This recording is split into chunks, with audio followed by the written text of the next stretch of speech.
Welcome everyone to a casted game for Age of Empires 4, and today, spawning in the south corner map, playing in red, we have got none other than, well, it's Beastyqt. Just take my word for it, it's Beastyqt playing as the Malians. And his opponent in the north, we got Gully, playing as the Holy Roman Empire. Welcome everyone to Dry Arabia, and what is going to be, most likely, I hope so anyway at least, a fantastic game of Age of Empires 4. Two great civilizations.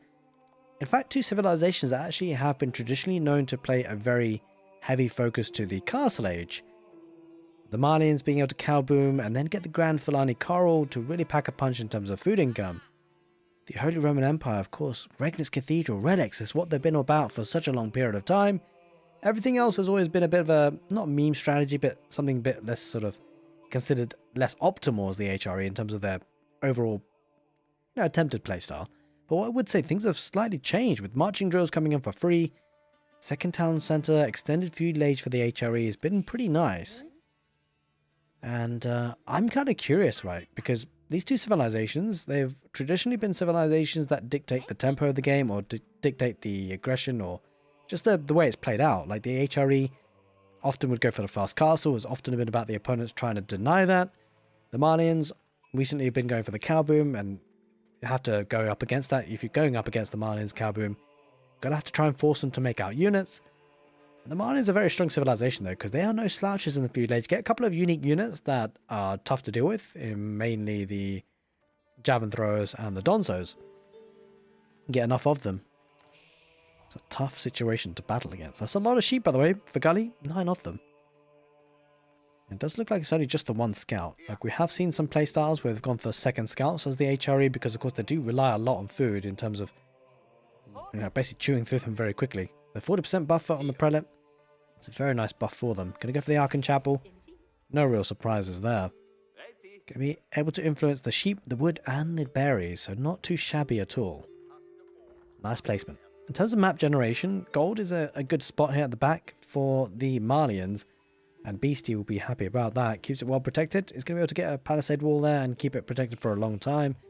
Going to be the Mansa Quarry as the landmark of choice. No real surprises. Gives them the passive gold generation, which is fantastic to supply the civilization with enough gold to get the cows.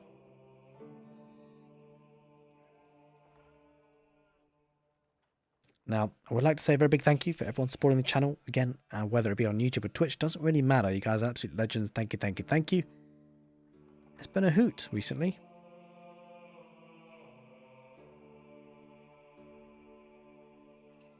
Now, the Ark and Chapel. In such a good spot. This I'm curious to see, actually, where the HRE do go for a second town centre against the Malians. Because it's a civilization, with the 40% bonus in terms of gather rate. A second town centre doesn't hurt them as much as you'd think it would, or at least doesn't hurt them as much as it would hurt another civilization doing a similar sort of strategy. There is prelate garrisons inside as soon as it's built, the Ark and Chapel. And there's the first mill here for the Malians, looking to get wheelbarrow first and then work from there.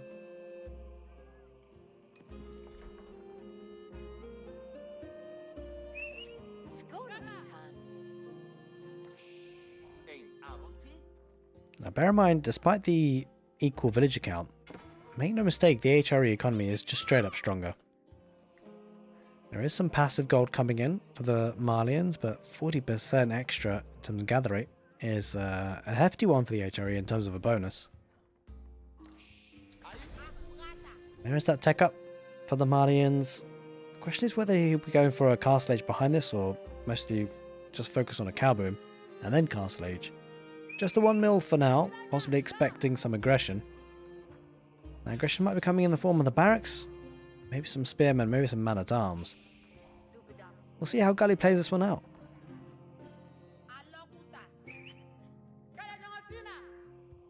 Now, man-at-arms could be an interesting play, actually. Yeah, he is doing man-at-arms. That's actually quite cool, but the reason why I like that is because it forces the Malians into Musufadi warriors, which is not really a unit they like getting, right? Because Donzo javelin throwers as an army composition is really hefty, but if you force them into Musufadi warriors, it's an issue for them, really, because it's not really a unit they like to make. It's one of those units that they feel like they have to make at certain situations, and it looks like the HRE can try and force them out into that. But look at the right side of the base. for Beastyqt, completely walling it off and going to really narrow the angle of attack. It could actually water this wood line as well. And it would just leave one entrance, really. A big entrance, but it's just one part of the map. And a containment like that is fantastic, especially if you're going for a boomy, greedy approach, which is not just yet, but there's some time for that. Get some barracks and archery range out first to pop out some units. Archers Man-at-Arms combination could be a scary one to deal with. In fact, doesn't really look like there's many Man-at-Arms, mostly spearmen.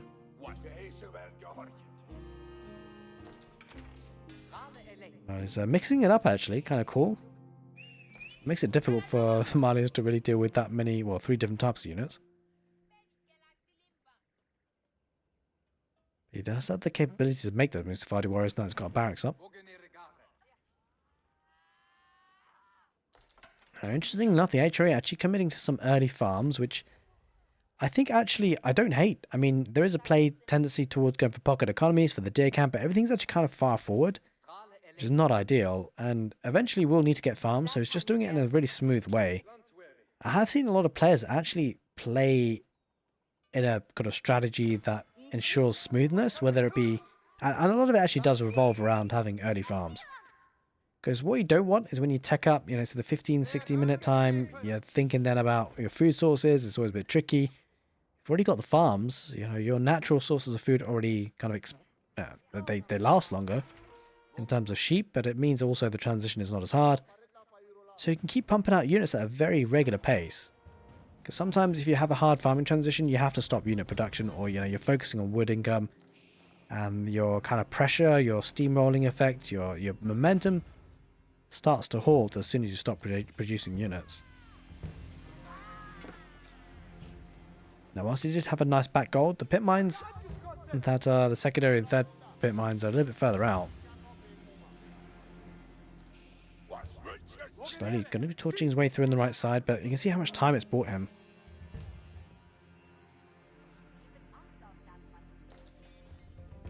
Just Beastyqt adding in another barracks, really having to commit to that feudal age. I gotta say though, as an extended feudal age kind of playstyle, it does suit the HRE because he's had a 40% gather rate bonus for right at the beginning of the game. The cow boom will start to kick in, but it's a slow cow boom, right? Because, you know, sometimes you see up to triple mil cow boom when they're super greedy. But Beastyqt can't afford to be totally greedy, because if he is, then he doesn't get units. If he doesn't get units, well, then he might just die to like an all-in play. There's a balance to be struck here. Beastyqt can just trickle in a couple of cows here and there and continue unit production, make sure he doesn't die. Cow production will help him buffer up what he's up against from the HRE in terms of economy. A decent number of units for Gully. He's trickling them on in, and I think when you see this amount of aggression, I think Beastyqt should be quite confident in knowing that Gully is playing a very aggressive playstyle. And it's going to be just one town centre for sure. To be able to fill these number of units, there's no way. He's gone for a second town centre and gotten all these units at minute 9. He's backing away for now though. Not able to do significant damage. Does have an Aran that's actually working on the pit mine though. So might take that out unless villagers get on top of that. Looks like it's going to be Mr. Warriors coming out. It's on fire. I think that pit mine goes down actually in the end. Man-at-Arms have to be careful with the HRE. They do not want to engage against those Mr. Warriors. Can tell you that much. Jam throwers just going to be working as much as they can on the archers. He's starting to threaten to engage with the Man-at-Arms. Mr. Warriors are hanging back for now. Not for long. They're getting involved now. All the Man-at-Arms, they're tanking against them. Not so sure about this for Gully. Those oh god, to be fair, the Man-at-Arms are tanking pretty heavily. But Mr. Warriors trading and getting a lot of HP. The trouble is actually that it's quite difficult to kill these Man-at-Arms with Iron Undermesh. Not actually in, by the way. I was kind of surprised to see that. Gully not opting for it just yet. They got a good base armor anyway. But Iron Undermesh definitely helps.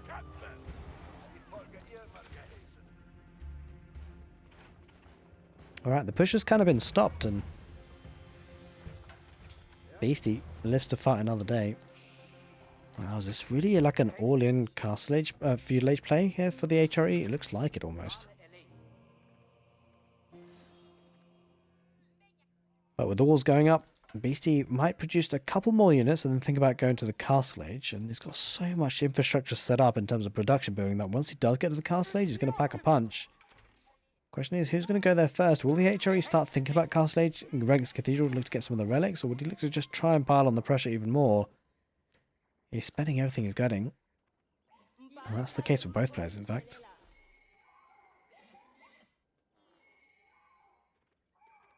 Beastie wasn't able to complete the walls in the end, so it's pretty open on the west side.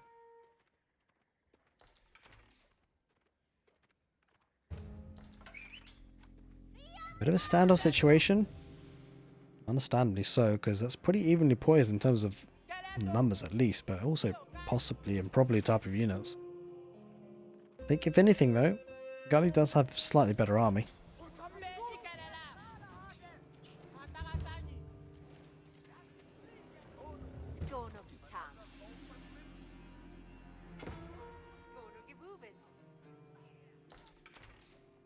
Alright, longbows. I'm about to say longbows, but archers there just threatening with man-at-arms. Questioning champ, what's your opinion on the OP HRE debate? I mean, to be honest with you, I think they've been really strong for a long time. I wouldn't necessarily say they've been OP, but I think the marching drills, it was a buff that I didn't necessarily feel like they needed, because now they can do anything. We've had this conversation about HRE being so strong for the castle age. The reason why they always opted for the castle age is because it's such a strong strategy. It makes a lot more sense to do that than go for anything else. It wasn't because the feudal age is bad. That's the thing. Like, they always had a strong feudal age in my opinion. Because of the 40% buffering. That's an insane amount. Just let that sink in for a second. The Byzantines get a cistern which gives them 10% gathering rate. The Ottomans just get free units.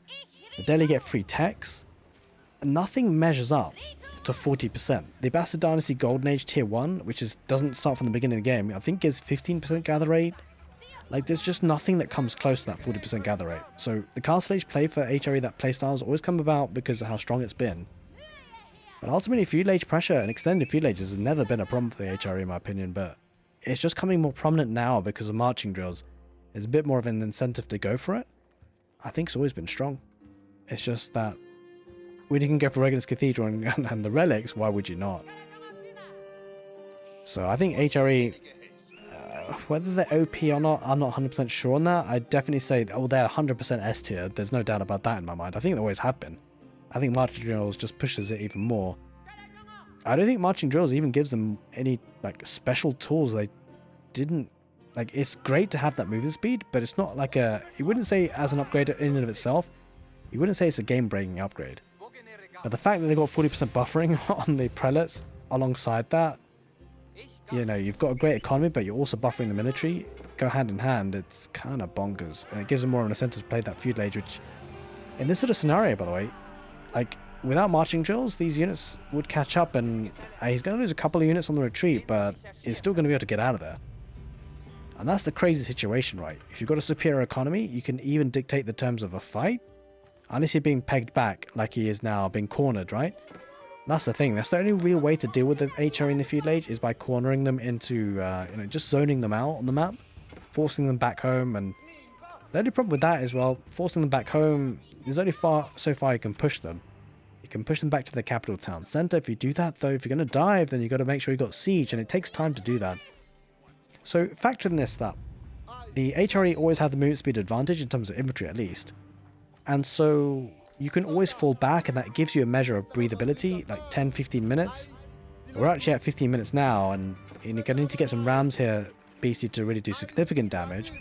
So you've got 15 minutes worth of 40% gather rate on that prelate. It's nuts, like having 15% extra gathering rate just by existing. It's crazy. And even if you do push them, look at that, emergency repairs coming out just to heal on everything up. And yeah, Beastie having to back away. I don't think it's an unwinnable matchup. It certainly isn't. I mean, you know, there's always a way. But with Gully now in the castle age, he's going to pick up some of those relics. So it's looking a little bit tricky for Beastie. Wallow coming on in. Going to get a Musafadi. No, Musafadi should get out of there. Oh, only just though. Holy smokes. That's a lot closer than I thought it would be. But that's just my personal opinion on it. You know, I hate playing up against HRE, so perhaps I'm a bit biased on that. But hopefully I've been able to articulate my thoughts and the reasons for it. More importantly, it's more than about just having an opinion. It's about backing it up and having reasons for it that, you know, people can take away and say, no, I disagree with this for this, that, and a reason. But as long as it's, you know, you've got the reasons behind it, I think the reasons I've given, they're pretty strong to make a case that HRE are very strong. Having said that, every civilization, just the way in terms of asymmetrical civilization design is in Age of Empires 4, every civ has kind of cracked stuff about it, right? Stuff that's broken. Like Cow Boom is broken, but it's broken in its own way and certain timings of the game. So now you could make a case to say, well, Cow Boom is in, it's getting the grand finale coral, so the next 10 minutes the food income is going to be off the charts. And look at the food income for the Malians. So you could make a case for that.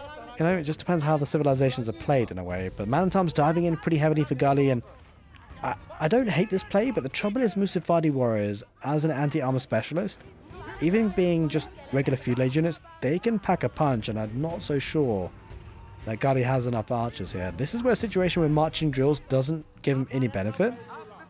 And he's taken the fight with man-at-arms. He's cleared out most of the Musafadi warriors, to be fair. Castle Age coming on in, and Malians though. Bear in mind, so the 40% is a fixed thing, right? And it's going to be operating just around the Ark and Chapel right now, unless he gets more prelates. So once it's broken for the first 15 minutes of the game, it's really powerful, I think. And it does scale late game as well if you keep making prelates. The Malians at this point, this is where the powerhouse of the Malians really kicks in. That food income in the Castle Age, the power spike for the Castle Age for the Malians is incredible. Because you've got a great economy, pretty much guaranteed with the Cow Boom, you know, with food income at least. Gold income is passively generated, and you know, that's kind of what you need in the Castle Age. You need food and gold, and they're getting it in abundance. But the timing of this situation for the Regnant's Cathedral is now that the fact he's got 4 relics in play. I mean, that's a lot of gold that's going to be coming in passively. Adding in a couple of Landskaneshta, I love that addition because it's a really good unit, considering its mass infantry. A couple of Musafadi warriors just stealthing their way on the west side. I wonder who's going to go for some siege first. A Mangonel or 2 could be pretty important. I love the fact that Gully has been able to take out a lot of the mid-map objectives. 4 relics and a sacred site. You know, that's saying a lot. Like, it doesn't sound... It's a big deal. It's a big, big deal. Especially with the Regnant's Cathedral.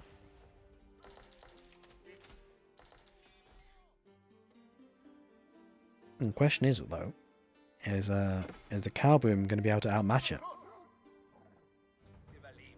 I'm not so sure it will, because all the farms here going to be 40% gather rate. Let's not forget about that. Could delete these mining camps and place a couple more, but Musafadi warrior is going to get on top of that. Not too much in the way of... Oh, to be fair, it does have an outpost, but no emplacement. It means that the Musafadi warrior is going to get some damage out here. Should get a couple of villagers. It does react now. Garrisons inside. This is definitely good idling. Gully.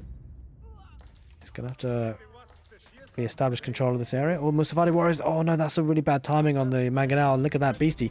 He's going to jump right on top of it. Unfortunately, that is a Mangonel that's likely to go down villagers. Oh, wait, villagers. Hello. They were supposed to repair, I suspect, and he does get it repaired, but he's got to somehow get some units out to deal with the Musafadi warriors. Might not lose the Mangonel in the end. Always insufficient wood. He will lose it in the end. That's unfortunate. Didn't have the wood to keep it repaired. He's actually going to get some casualties here.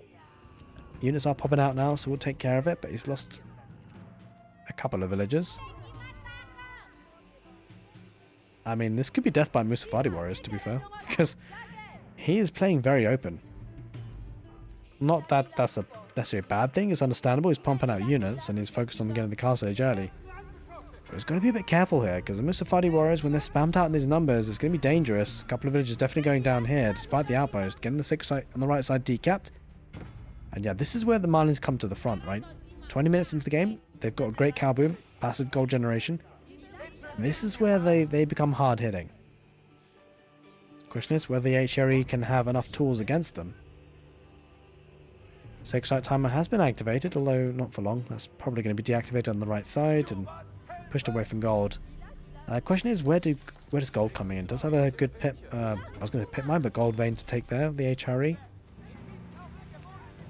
20 minutes into the game, it's always a consideration of where are those 8,000 tile gold veins and how can we best protect them.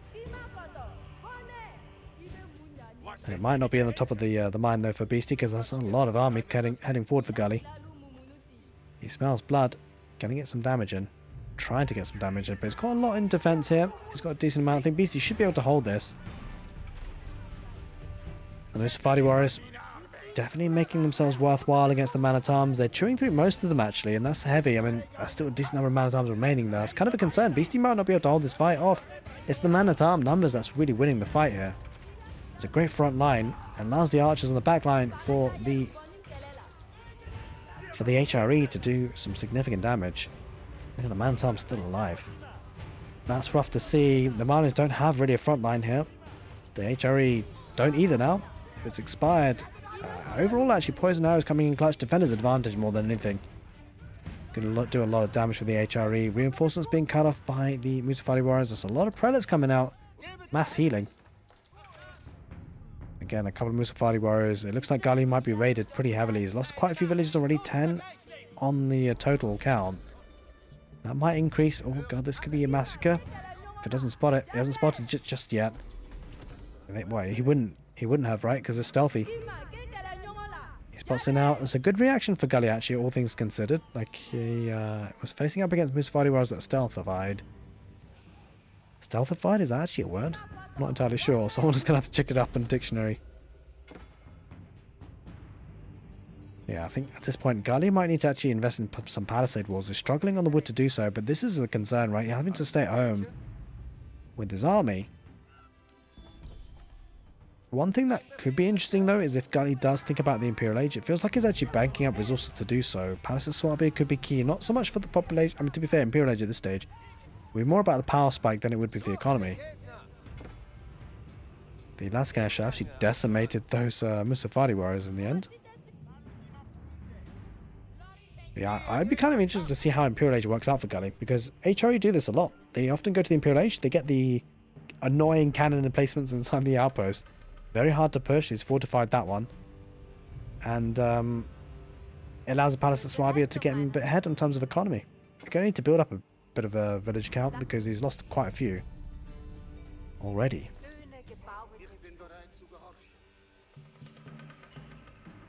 He's picking up another relic. I think he had one. I'm not sure if he did have one in the outpost there. Either way, not. Wait, what happened here? Is he thinking about Wallow maybe? Yeah, he's heading forward maybe with the prelate. He's going to push away the army anyway. What is going on? Why are these? Why is he taking the relics out? Oh, Musafadi warriors? Or just one actually. Is this a misclick? I'm not sure what's going on here. Is he thinking about using this in a fight? Trying to get some Wallows? Potentially. Either way, Palace of Swabia is on the way. 16 villages. Oh, he's moving it to the outpost. Okay, fair enough.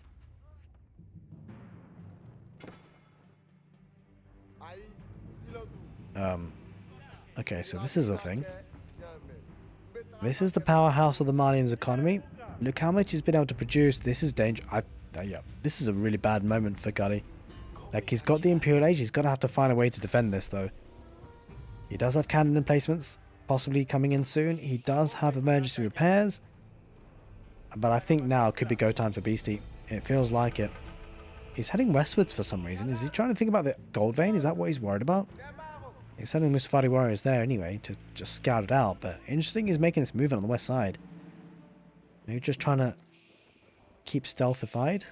I think that's a new word for me, stealthified. I like it.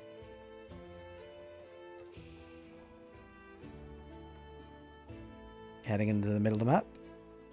Now the Malians, actually, to be fair, they're not that far away from the Imperial Age themselves. That's actually kind of crazy, right? Like, this is the powerhouse of the Malians economy. Mid-game, they are so strong.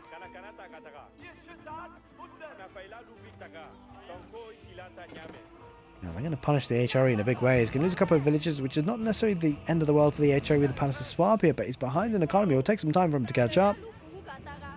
And I think, essentially, Beastyqt just played this so well, right? He's just killed so many villagers up to this moment that the economy has never been, like, amazing for the HRE. Just lost a bit too many, and the cow boom has been pretty much uninterrupted. I mentioned in the for guys with OCD, I have to apologize. If you didn't notice it now, you're gonna notice it. If you didn't notice it before, you're gonna notice it now. Can't stop mashing in the chat mentions this. You if you know, you know. If you can spot it, you can spot it. I'm not gonna say it just in case you don't know it. There are something fishy about that pasture, that cattle ranch. OCD fellas and folks and ladies, apologies. Just ignore it. I'm sure that's probably what you tried to do, but it's very difficult to do. A Fort of the Huntress in the middle of the map. Just going to be keeping control of that sacred site. Now, the kind of curious decision, actually. The Beastie didn't push in. Despite having population cap, he wanted the Imperial Age and just fully tech up. I don't know how I feel about it. I feel like he had a good... I mean, obviously, we had the full vision. He doesn't see it all.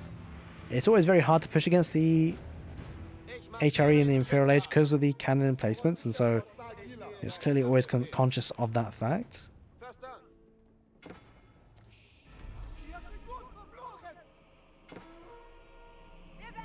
Ah, I see what it is, yeah. It's the maximum cow limit. Villagers. They want some revenge. They get the shivs out. Might lose another villager though. She does die a painful death. Holds her stomach. That's where she was stabbed.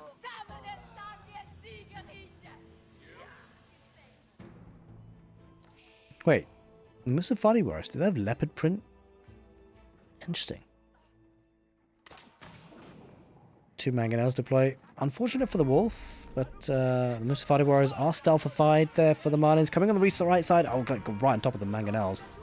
It's going to go down despite the number of... Oh, this is a massacre. Oh, God. This is not good. This is not good for the HRE. They're going to lose everything here. Does come in with a couple of Lance Ganesha, but it probably doesn't matter. The Musafari Warriors tanking on that front line, hacking and slashing. To be fair, Lance Ganesha getting some good value, but look at the archers, poison arrows behind this. Looking good.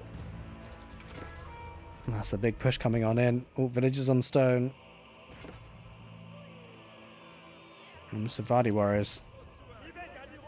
They are hacking and slashing, taking out those villagers quick time. Has a culverin, the HRE.